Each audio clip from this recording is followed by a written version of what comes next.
Good morning. Good morning. Hello. I've hurt my back. Jake has hurt his back. So My I won't back always hurts, so I only have this much empathy. Yeah. Or reality is you actually have a lot of empathy because you know what it's like to have back pain.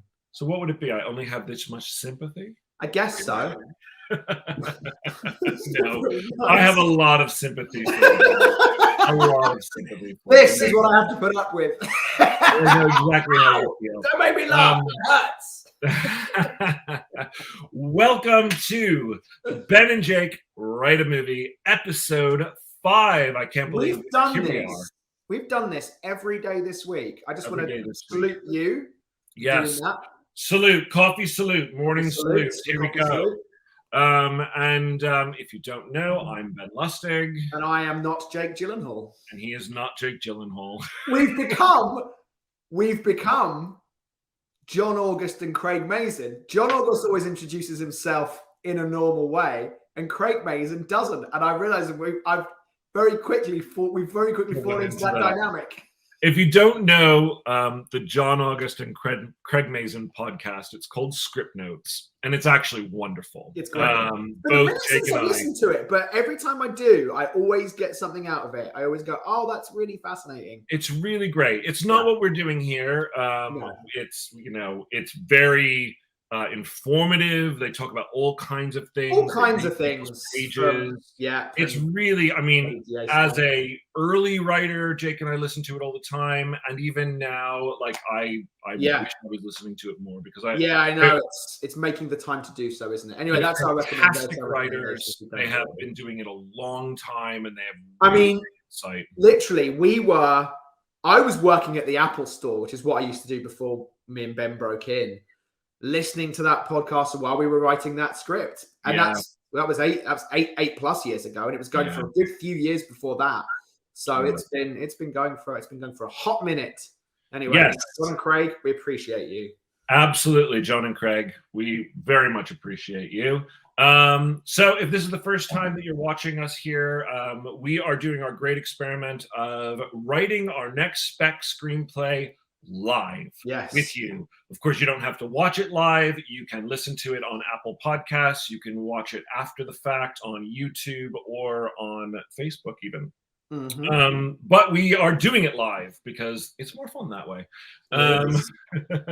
So let's talk about today, Friday, September 16th, and what we'd like to keep going with. So I think yesterday we continued to drill down on the idea, and this very much has been what a first week on any project looks like. It looks like what we're doing, talking back and forth, sharing ideas, sharing where we're up to, having watched movies, talking about those particular movies. We would normally probably spend a little bit longer in each session doing this. But one of the things that me and Ben have discovered is that because we're doing this live, it actually becomes very focused time. We don't get distracted by an article on Deadline or take any phone calls or whatever. It really is an hour of focused time. And so I think that's been really, really helpful for us. So while it only has been an hour a day on this project, I actually feel like it's been, because it's been so focused and compressed, that it's been more than that. But so yesterday we were really talking about the nature of the world and the nature of who the antagonists are, and even who the the helpers, guiders, etc. might be. We start off the day talking about whether or not it should be angels and demons. And ultimately, I thought the place we came to was that these are beings who align themselves with positive outcomes for humanity or negative outcomes for humanity. And in certain faiths, these are called demons. In certain faiths, these are called angels, and they have different names around the world and through time and history. But they are special beings, you know. And then we began to have a little talk about, what they would be trying to do, what our protagonist is, in terms of what in some cultures might be called the Antichrist. But what is that? What does that mean?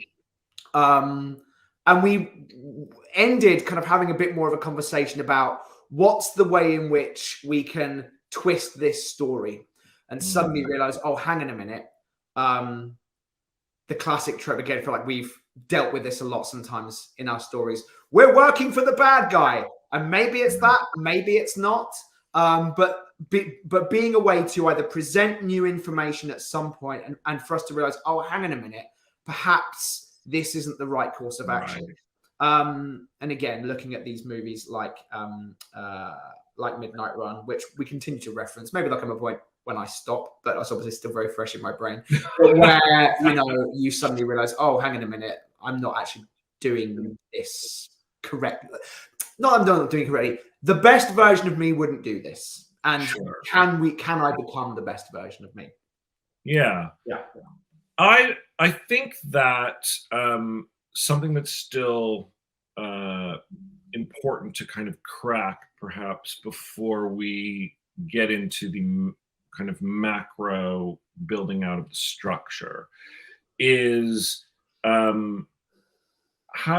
talked a little bit about how we see this movie ending. Yes. And what does victory look like? And what do the arcs of how do the arcs of these characters end in terms of this particular story? Because I feel like if we can, you know, a lot of times if you know the starting place and you know the ending place for your story, then you can start to build out that. The rest is just details. The middle part is the hardest part, right? As they say with screenwriting, Act 2 is the hardest act to write. But, you know, I think we started to talk at the end of yesterday's session about this idea that when we end, that perhaps victory doesn't necessarily look the way that our heroes thought it was going to look. That our demon character doesn't get a soul, but that's okay, because what is the soul? And maybe we can even, you know, there should be a question over like what makes someone human, what makes someone a good person. And that also then relates to our human protagonist, in that what makes someone choose or become the being of ultimate darkness. Do you really have free will? Or are you predestined to be this way no matter what? You know, a demon is born a demon. Do they have to be evil?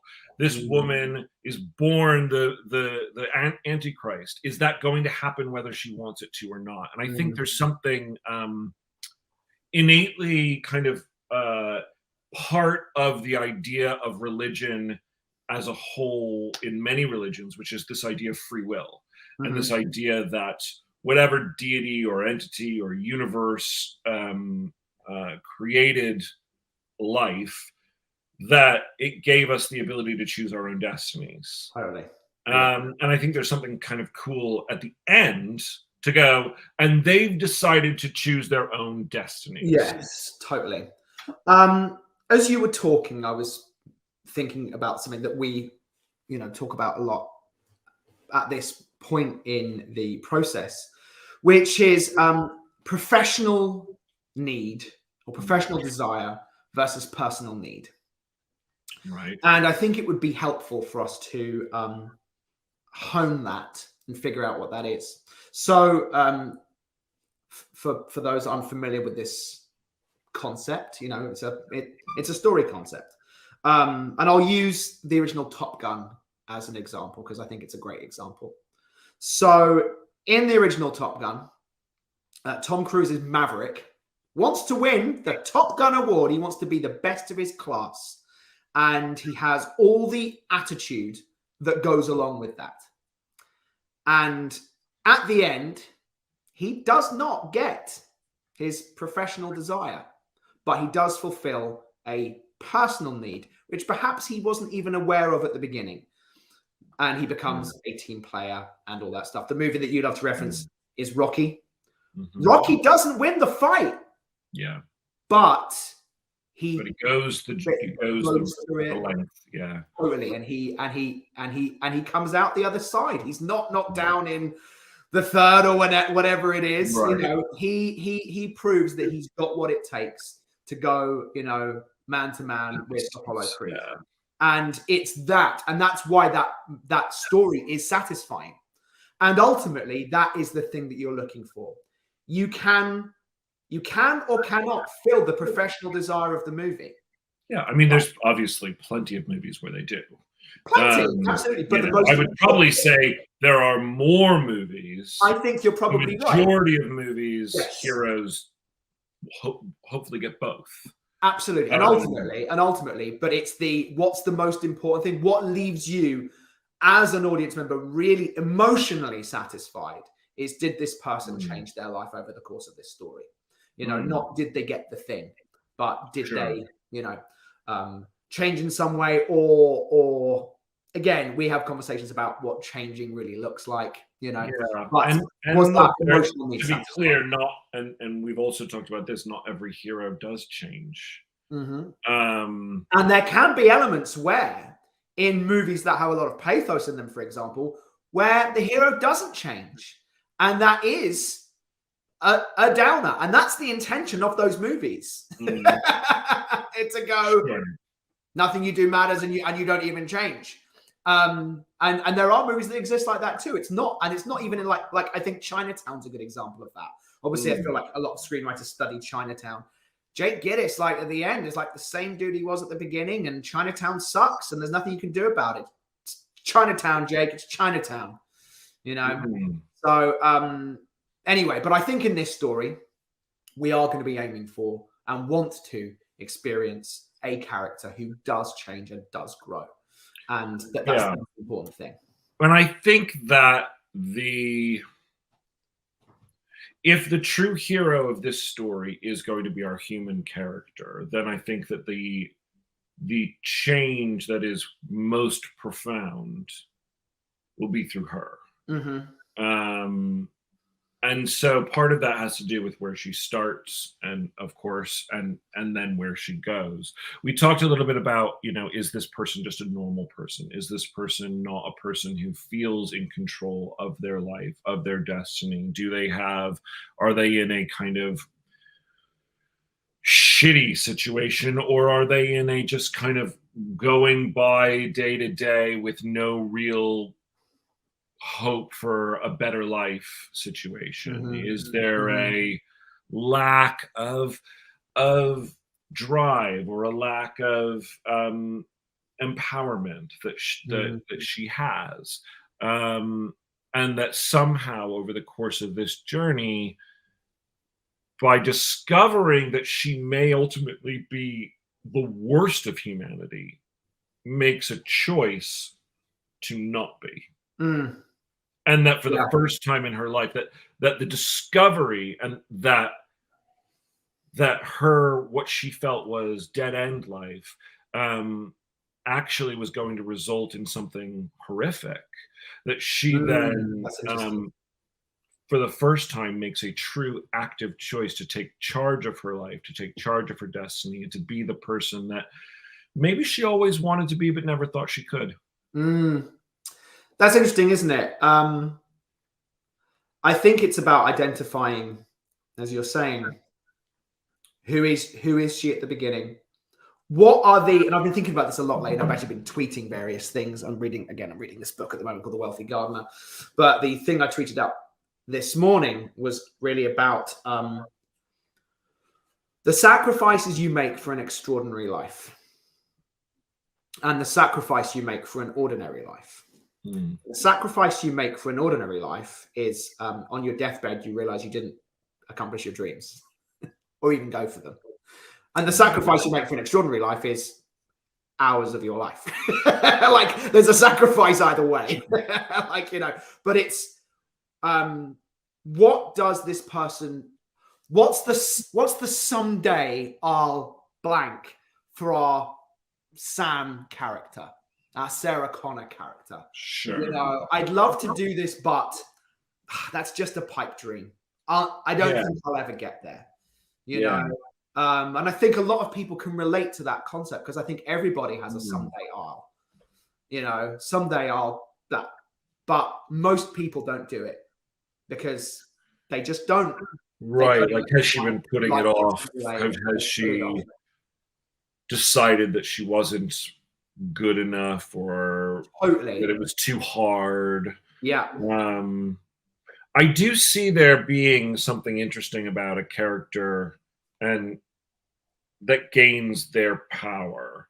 And so there's something about, I mean, this is a bit of a theme that we've been exploring through everything from The Princess to a couple of our other scripts to, you know, even just having watched The Terminator. Like, there's something about, and it's not necessarily a female empowerment movie, because it could be a woman or a man.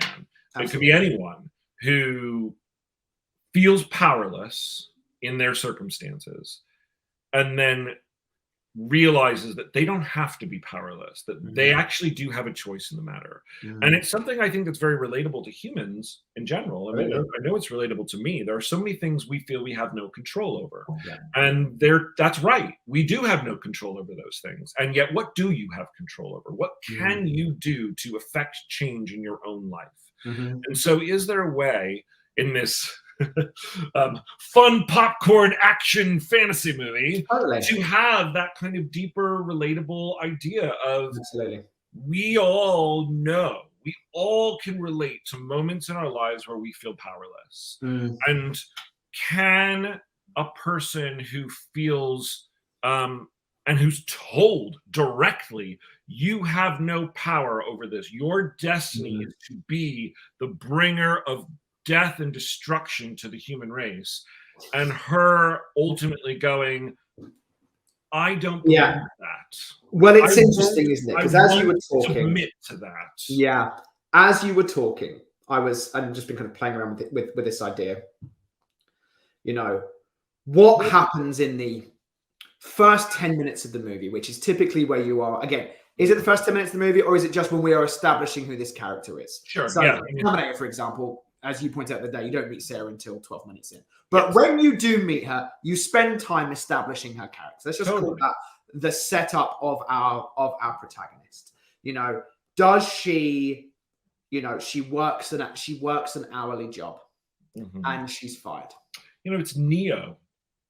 It's totally Neo. It's absolutely. It's a great example. Yeah. Neo has no control over his life whatsoever. None. You know? Zero. He's and through this extraordinary revelation of being told you're the one, absolutely, which he doesn't believe. It's almost like the antithesis of that. I mean, in that, it's like you are the Christ, and it's right. And Morpheus is our demon, basically saying, really interesting "No, you really are." Yeah, totally. Whether you believe it or not. Whereby this person is fired from their job, and you just go, "Oh, here is someone who is disposable,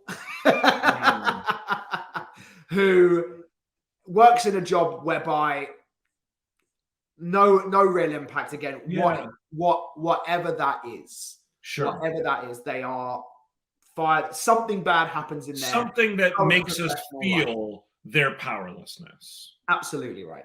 Yes. Yeah. And then sometimes that doesn't have to be extreme. Sometimes that can just be showing their, I mean, like Nobody as an example of this, you know, or even The Matrix, like he doesn't get fired. He has a dead end life, and he's looking for something more and yet can't seem to figure it out. Sarah Connor, again, we see her in what feels like not special. She's not special. She's just a person who doesn't really have anything going for her that would make her special, and then becomes special. Totally. You know? So I think that's it. I think that's really what and then what's so wonderful is when you contrast when you meet her at the beginning and a kid's putting ice cream into her apron and she's like, you know, to at the end when she's been through this experience, she's on her own and independent and strong. Right. Like, And that's the satisfying thing. Yes, the Terminator is killed. The Terminator's been destroyed. But who she is at the end is you are strong now. You have become a strong person. That's the moment where you really feel satisfied, connected to the journey of the movie. Yes, killing the Terminator, great. We won, woohoo, we cheered. But if she'd gone back to the diner we would have been old pissed. life, you'd be like, what are you doing? Yes, you totally would. Yeah, can you imagine? You'd be like, That version of imagine Terminator. that. She goes and gets her old job back, you know, goes on the date with the guy who's like a dick and won't pay for her dinner or whatever it is, and she's just like, but it's, this is the 80s and so. Yeah. You know, in kind of, you know, hero's journey stuff. Right. For those unfamiliar, Joseph Campbell, Hero with 1,000 Faces, observed myth throughout time. And you know this already, people. But, you know, there's this aspect at the end, which is the new equilibrium. Like life is going to look different from now on. Yes. There is no ability to go back. There is no ability for Sarah Connor to go back to that own life. It is a hero's journey for the protagonist. And not every hero's journey takes the form of the story of a hero's journey, but I think it's from the character perspective. Yeah. It's a hero's journey. She starts one place, she goes on an adventure, and she ends up with a life that's going to look different and hopefully better. Yeah. You know, for her. Yeah. If you were just going to very simply, you know, black and white, the contrast between who she is at the beginning, I think you said it. It's someone who is powerless in their life to someone who has power and believes she can affect change in her own life. Absolutely right. So I think that's a really good, very macro, you know, 30,000 foot view of what their journey is. And interestingly, I actually think, and I know it's not necessarily common to do it like this, but I actually think our secondary hero, our Reese, if you will, our demon, has a very similar revelation. Now, she realizes that she can't change who she is or what she is. Whereas, you know, it's slightly different, but that she can make choices, or I'm using she as the demon. Yeah, no, I hear it. So But that the demon realizes that the choices they make are what make who you are, not what you are. And I think there's a different, but also very similar. It's not about what you are, it's about who you are. Yeah. And your choices are what determine that. Yeah. In the same way that, and that actually, that revelation helps, it's actually really cool. It helps Sam with her journey. Yeah. And absolutely. That's actually this demon's purpose. Only by discovering and having their own full revelation of going, actually, I don't have to behave like a demon. I can behave like whatever I want to be. And that's what defines me. Yeah. That's my identity. Yes. But then that revelation goes to Sam going, well, then I need to take power over my life too. The demon is already taking charge. The demon's making a deal at the beginning. The demon does have agency. Sam doesn't have any agency really at the beginning. She's not doing anything to affect change in her life. The demon is. Yes. But the difference is that because the demon's feeling is I need to take agency because I want to change what I am, whereas they could have just changed who they were from the very beginning. The demon didn't need the deal to get their end result. Yeah. But because of the deal, they realize that. Yeah. I can't change what the revelation is, you know, I can't change what I am, but I can change who I am. Yes. Yeah. Yes. Whereas for Sam, it's I am human. And so I can change, I can take charge of my own destiny. Yeah. It's not about changing what I am. It's about deciding that I'm not going to be a person who brings evil to the world. Yeah. Totally. And that's about me choosing what my life is going to look like. And so it's similar. That they live in the same space. But what I like about it is that Sam's is something that we can all relate to versus like none of us can relate to like wanting to change what we are. You know, like but I mean, I think it's the I think the kind of metaphor is though that is like I'm in this job that I don't like, and that's also that's who we are. You're not gonna the difference is like if you're in a job that you don't like, you don't accept, well, I'm always going to be in this job, but I could do this job better. That is one change. Yeah. But Sarah's change is actually I could quit this job. And that's the difference. And that's where our heroes actually they affect change within each other and kind of have a parallel journey that is similar but not the same. Yeah, it's almost like, you know, at the beginning, Sam loses her job, wherever that is. And or it's something like she's being threatened with it. Like we have to fire someone, it's between you and Larry. And she comes home that night like, oh, fuck, I'm going to lose my job, blah, blah, blah, blah, blah, blah. I'm really all upset about it. Anyway, movie happens, and at the end, they call her and say, hey, just so you know, we went with you. We're going to fire Larry. And she's like, I'm good. Like, I quit. I want your stinky job anyway, you know? And that's it's like, there was that victory. She wasn't the one who was hurt, but ultimately she's had the deeper realization, which is, I don't need that anyway. Right. But potentially.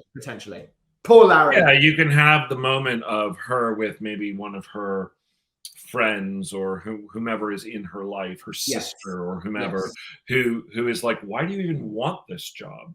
Why are you even like, they treat you like crap. They haven't given you a raise in 5 years. You're never going to get promoted. Yeah. Why are you fighting to She is the character who is, you know what your problem is?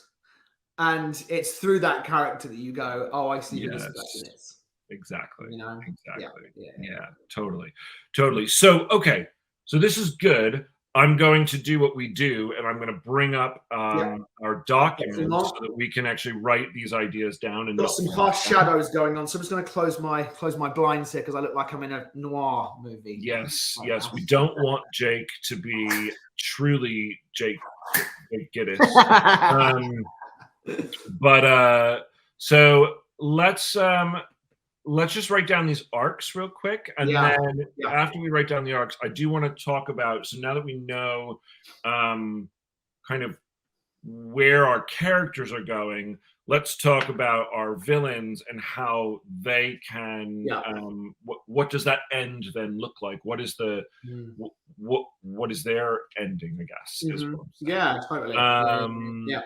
So let's bring this up here. Bringing it up now. Again, if you're listening on Apple Podcasts, you can find the visuals of this if it's interesting to you. This is just our scratch pad at the moment. This is where we're just putting down our broad ideas, just so that we don't forget them, because oftentimes that happens. We will get to, and again, like best practices, write the stuff down that you're thinking about. Because frequently we will get to a script, and literally it might be the next day. I'll be like, oh man, what were we discussing yesterday? We didn't write it down. And that still happens to this day. So I'm partly saying it as a reminder for us to consistently write the things down that we decide to do. Anyway, okay. So Kevin Finn has just commented. Hi, Kevin.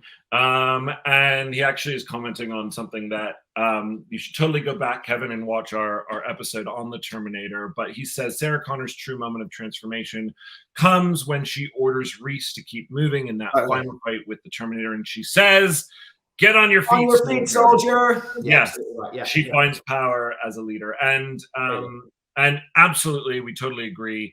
And that as we talk about in the other episode, we've seen these small moments through that movie leading up to that great moment. So what we're talking about right now, so our human hero, which we're basically calling Sam at this moment, and again guys, this is just a scratch pad for us. We actually, it's not structured in any way. This is kind of just the way that we start so that we don't forget things. Starts with no agency and feeling powerless in her life. Yes, right? Perhaps she loses her job or is under the threat of such. She loses her job. I like the potential of losing the job. Yes. or is under the threat. They are downsizing and she's on the chopping block. She's something on the like chopping that. block. This is someone who, if they weren't here, okay. Right. Her friend slash sister, whoever. brother slash sister says, why the heck do you even care? Yeah. And that's Sam. I don't even think she fully knows, because I don't think she thinks that she has an option. Absolutely right. Yeah. Doesn't even know, because she's never. And it's, this is the kind of character who would say, whatever happened to you wanting to go to college and learning to be a chiropractor? That kind of thing. Sure. It's that kind of scene. And we get some backstory about it. It'll be a good scene in Act 1, because we'll get some backstory and we'll understand Sarah, or Sam. I keep saying Sarah, but Sam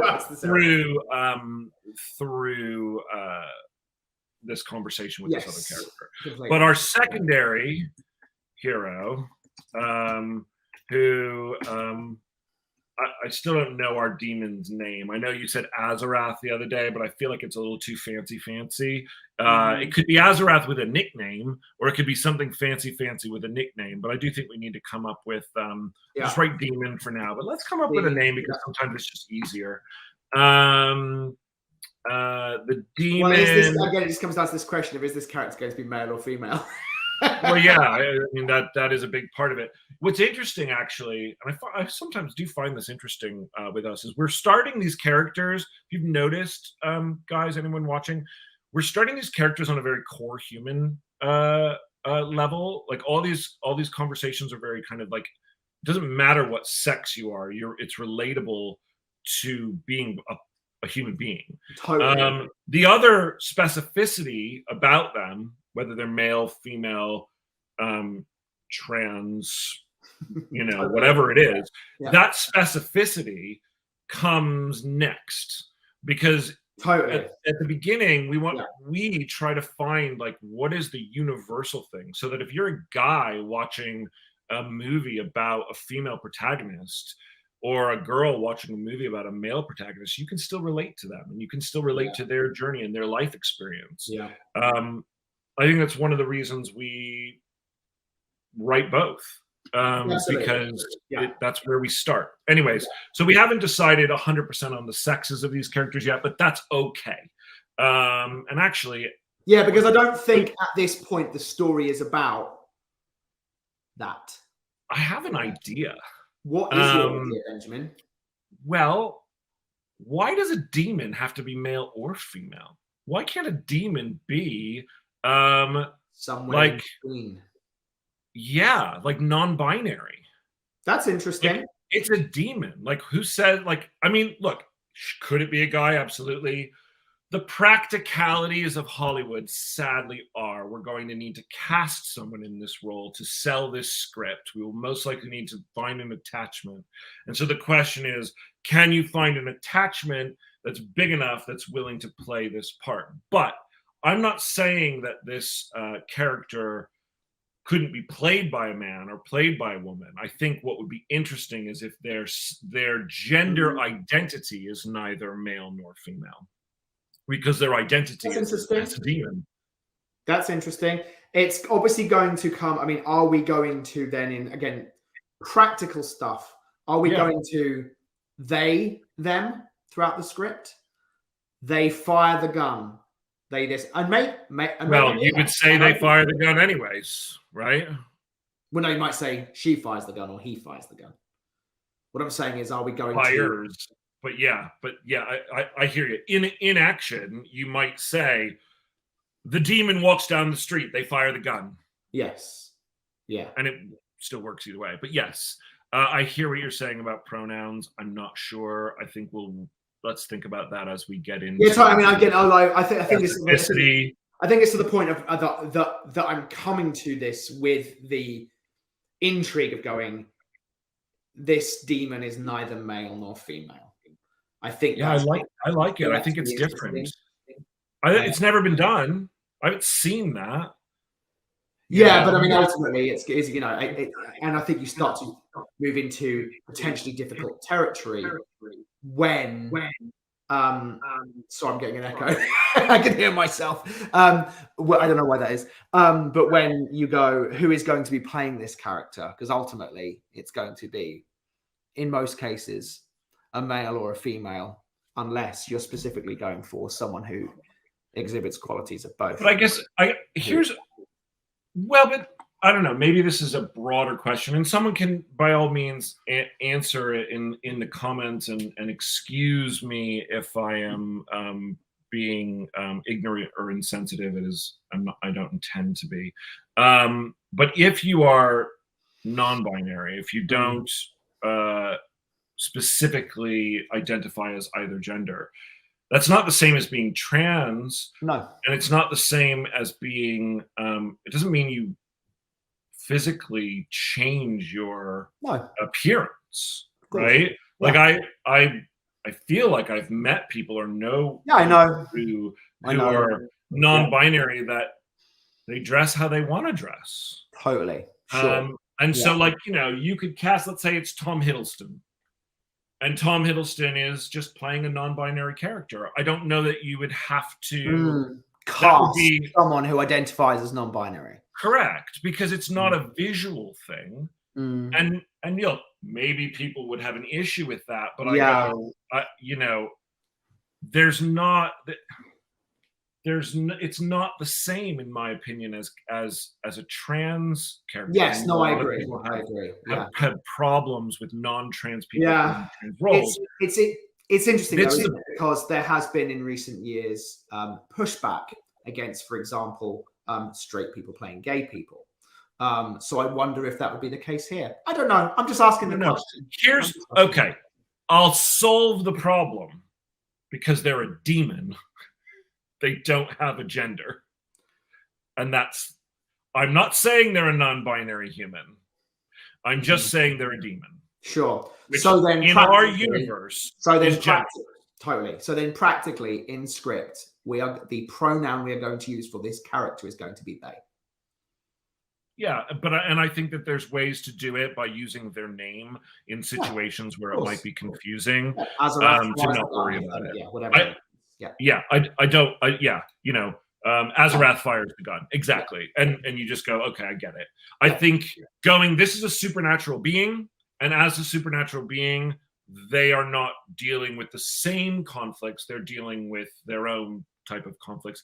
Interestingly enough, there is a human relatability to that conflict. So anyway, as we were talking about before, though, our secondary hero, the demon, starts wanting to change what they are to become human, but realizes that what they are does not determine who they are. And at the end, while they don't get their professional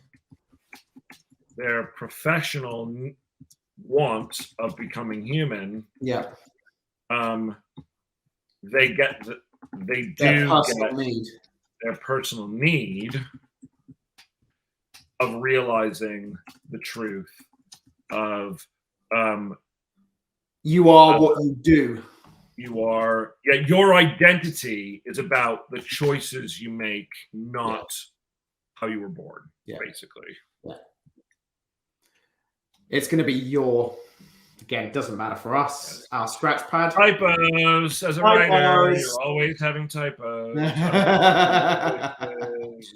The only reason I'm calling that is because I know that this is being shared. I know there will be many. There will be many typos, and please don't judge us. We get to scripting. Totally. I mean, there's the classic, isn't there, of, you know, you send it off to the producer, you just open it up one more time and you find the typo on page 1 that's been there for months, and you're like, how did I not see this? Why am I seeing this now? It's always the way. Yeah. All right. So one of the things we said yesterday talking about the villains. We said, yeah, angels want her dead, so she can't be the Antichrist. Demons want her alive and her soul corrupted, to Yes. become the Antichrist. Right. So what does that look like? In terms of practicality? Yeah. So we've been with one of the things that we threw out yesterday was Sam needs to be taken by Az to a certain place. It needs to happen here. It cannot just be. Yeah, there's going to be a journey aspect. There's going to be a journey aspect to it. Excuse me. So wherever that is, and I was kind of half joking the other day, like we're being taken to Seattle.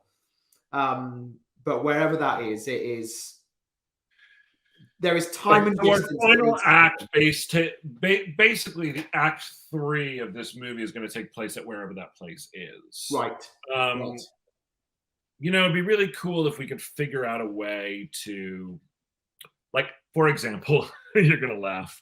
What if it's Stonehenge? Yeah, it bounced through my mind too. Maybe. I mean, here's the thing. If it's Stonehenge, or somewhere with, yes, I mean, ultimately it's spiritual energy, spiritual significance. Like, nobody really knows what Stonehenge was really used for, other than like there's like they believe it was used for religious purposes. Yeah, it was religious purposes. That, you know, obviously the sun comes up through the certain places, but you know, the Druids or whomever it is that built it, I can't remember. I mean, here's the thing. I mean, as we go to that, obviously, I'm from the UK, so I know all about Stonehenge. I've been there several times. I think this whole thing could start in London. So that's where. So okay, but we need to be aware of practicalities of that. So, for example, with something like Midnight Run, New York to Los Angeles, I know that that's. I mean, even someone who doesn't live in the States knows. One's on one coast, the other's on the other. That's a long way. That's a mission. But Salisbury to London, it's like 2.5 hours by car. Okay. Now, unless you're playing it in real time or semi-real time, the Terminator took place over a night and a morning. I don't think it does. I don't think. No, it's 2 days. It's 2 days. 2 full days. But it's still only 2 full days. Sure, totally right. Totally right. Yeah. But it's you can do. I feel like though that it's tough. As someone who is from the UK, I go, that's not a very big journey. Okay. Unless you start in the US, which you could, but then you're just taking a plane ride. But could that could be a really fun set piece? Totally, absolutely right. It could be. In fact, one of the things I was thinking about earlier was, and again, borrowing a little bit from Midnight Run, so I want to be careful. But the very first thing they do is, this is going to be easy. I'll just pop you on a plane. But what happens? Like, the demons change the weather. They bring in a hurricane. All the planes get grounded.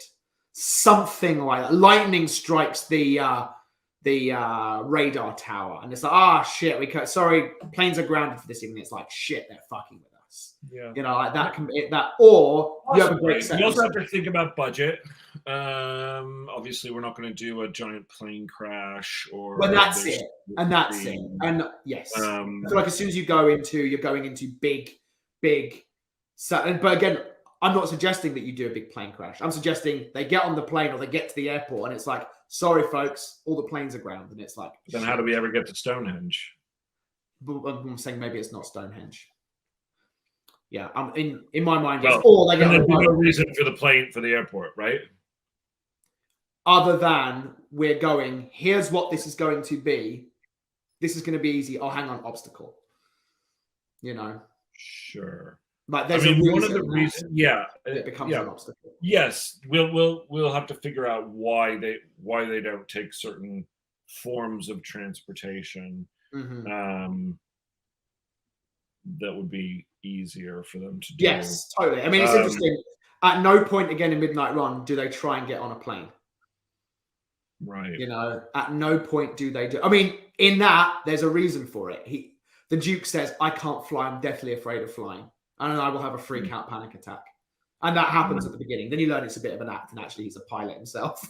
But there's a reason why you cannot do that again. So let's just talk about this specific place, though. So yes, the place that they're going, really, and this is I think this is kind of cool.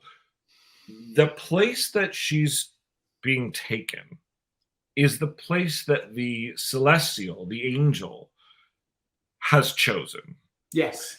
And so there's something about this place, and maybe it's that the ceremony or the capturing or the destruction of the Antichrist energy is going to kill her, that it's not necessarily about just killing her, because why can't we just kill her anywhere? That's right. So there's something about the mysticalness, the magicalness of wherever this place is that is special. Yeah. But what could that, like, what is a special place? Like, it can't just be, oh, you're going to the top of the Seattle, tower. What, it's like, I agree. Who cares? Yeah. There needs to be a reason for things, isn't there? And ultimately, I get your idea about going to somewhere like Stonehenge. You go, this is a place that I know already has some kind of spiritual significance. If is there what? Is it like Mount Sinai? I mean, maybe it's Mount Sinai. I mean, that's interesting. But again, like, how can you keep this budgetary? And again, it's like, you have to go to Mount Sinai to go and film it. But it's shoot like, that anywhere. Totally. Shoot that in the fucking Nevada desert. Totally. Maybe it is. Maybe it's something like that. We have to get to a spiritual place that is spiritual. Ooh. There is a place. Israel is actually a really interesting idea for this, because there are places that are holy and sacred to all three major religions, and it's all the same spot. So, like, the Dome of the Rock is built on top of the temple that was the original temple, which would have significance to both Jews and Christians. Because absolutely. The Old Testament with Christianity. Is there something like, we need to go to Jerusalem? Maybe Jerusalem again. No, like, you can't, like, it's not easy to make anywhere look like Jerusalem. But like, I liked what you were going with, like Mount Sinai, for example. You don't need to shoot in Jerusalem to make it look like Jerusalem. I wouldn't. Okay, but again, it's a backlot. We were in Bulgaria, and there was literally a Middle Eastern street. Sure. On the backlot. I responded more to, I'll call it the Indiana Jones and the Raiders of the Lost Ark version, whereby we have to go to this sacred spot, and I think that was like Gibraltar or somewhere like that, and it was like, I don't even know where it was. They theoretically, I mean, if you pay attention to the Old Testament, right? They crossed the Red Sea, and then they walked for was it 40 days and 40 nights or 40 years? Yeah. I don't know, some crazy amount of time. They crossed the desert. Yes. And it was during that that they actually got to Mount Sinai. They were on their way to the Promised Land. They hadn't gotten to Israel yet. Right. They were coming from Egypt. Right? They were fleeing Egypt. They crossed the Red Sea, and then they walked for a shit long time through desert. Right. Found a mountain where Moses went up and did his thing. Sure. And then eventually made it to the Promised Land. Right. So yeah, I mean, it could be in a lot. Honestly, we can create some place. I think Israel's interesting. Somewhere in the Holy Land where this is the spot. What's interesting then is you go, okay, we do take a plane, but once we get there, there's a journey to be had. Yes. Yeah. So it's not as simple as, well, now we can just take a train, or we could just fly literally to the location and it's a 2-hour car ride. So I guess my question though is then, does most of this movie take place in the Middle East? I don't know. It's a good question. Yeah, I'm just asking that question now. And again, I go, what's the budgetary conscious version of it?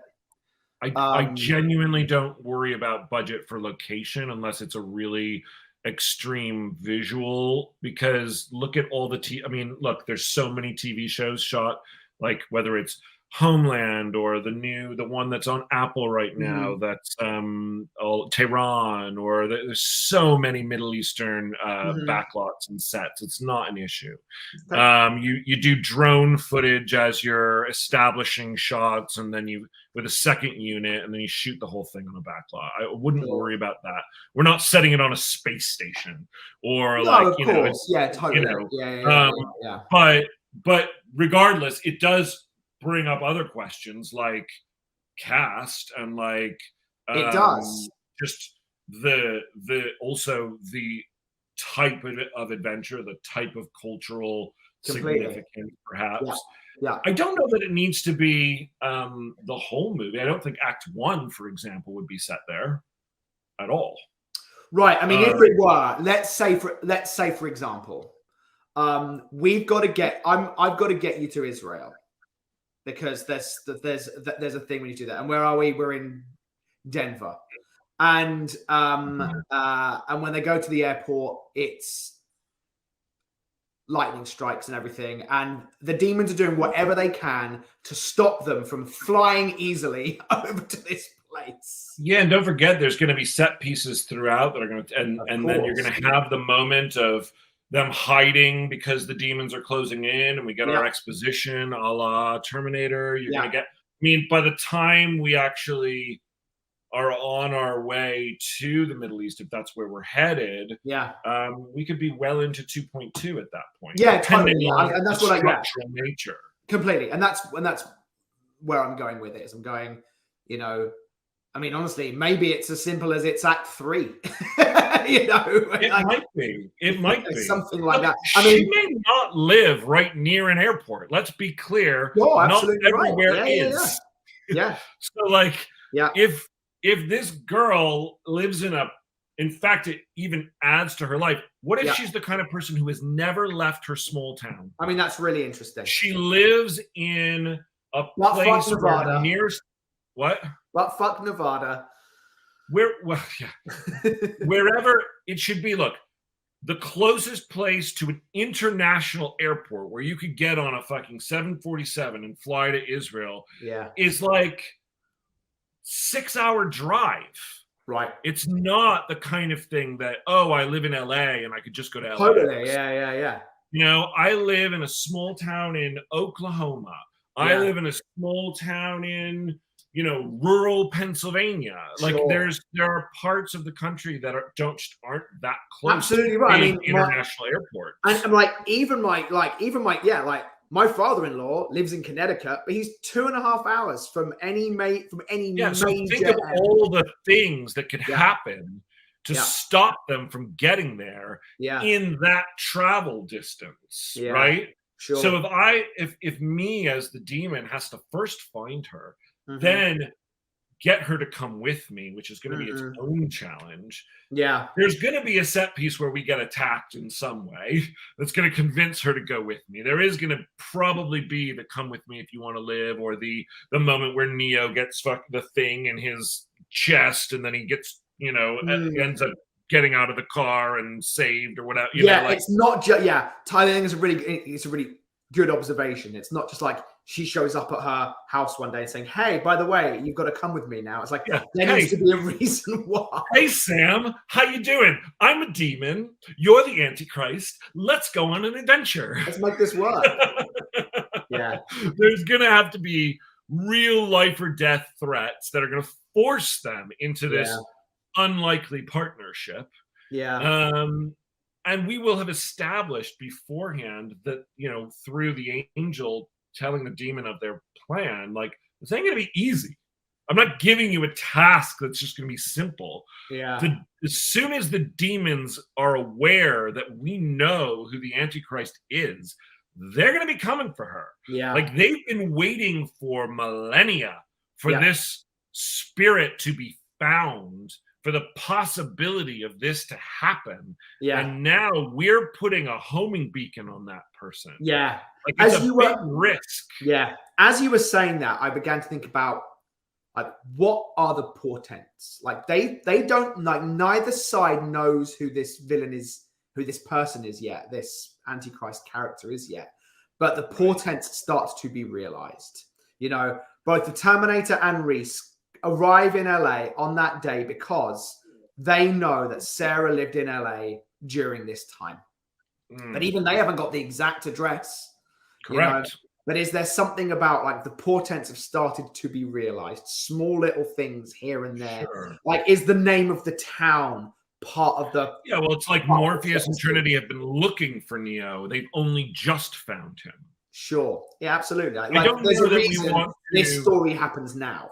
Yeah, I don't know that we want to go through the lengths in which the Terminator and Reese have to find Sarah. That's a much larger part of that plot, and I feel like we're talking about something where we're going to need that time, just purely like for time's sake. Sure. But I do think there could be one step that they need to take. We've located the spiritual signal, and it's here. Yeah. In this little town. Yeah. And here's the way that you'll what that is. Yeah. With this, you know, oh, here's a magic rock, and this magic rock will glow when you get near the person, whatever, you know, bad version, obviously. By the way, people, we pitch out bad shit all the time. Please don't judge us for potentially awful ideas. Well, actually, I gotta say that bad stuff usually leads to interesting things. Yeah. Where I was going in my mind was with this kind of like portent. Like, I don't think it's as simple as Gabriel going, "It's Sarah Connor. She lives here." You know, everyone knows the, like, in the demon and angel world, the prophecy. And it's something like, you know, when the rock is split in twain and the golden circle shines, soon you shall find the Antichrist. Like, bad version of like that. And, like, nobody knows, like, no one's ever really known what that is and what that means. But Angel Gabriel comes and he's like, you need to go and find the Antichrist. He's like, no one knows what that means. And he's got, like, today's paper. And it's like, you know, lightning splits rock in two in Bumblefuck, Arizona. And he's like, So she goes to Bumblefuck, Arizona, like, nowhere. Like I know that they're here somewhere. I'm looking for the signs. I'm looking for what it is. And it's like the golden ring. And she comes across the donut shop with the fucking donut on the roof. And she's like, they must be here. Like, there must be, like, it's something. Again, I don't think we have to make an enormously long, drawn out thing about it. But it is an element, I think, of Act One. And not simple as she lives at this address, tear the page out of the phone book, and there you go. Like, both sides have been waiting and they don't know yet. And again, that's something that I like in Terminator is... Oh, you've just frozen in a very interesting... Oh, have I? Oh, how exciting. No, you're okay. Neither Reese nor the Terminator know where she is at the beginning. Like, there is something that they have to do. And again... I just don't want to also, you know, again, it's like you don't want to copy. Totally. And so I don't want to be in a position where it's like feels too much like, oh, we've got these two forces coming after her and we're watching her go through her normal life, but there's a tension. It becomes too similar. Absolutely. I hear that. Yeah. So I think there's probably a way to do both. And I think ultimately the key idea that needs to be discovered is, why do they know it's her? Yes. That's the thing. If we need to crack... She's got a birthmark. What? She's got a birthmark. She's got a birthmark. I mean, you know, it's the classic thing, isn't it? Or she has a particular tattoo. You know, we like to go with the most cliche ideas possible. We do. Exactly.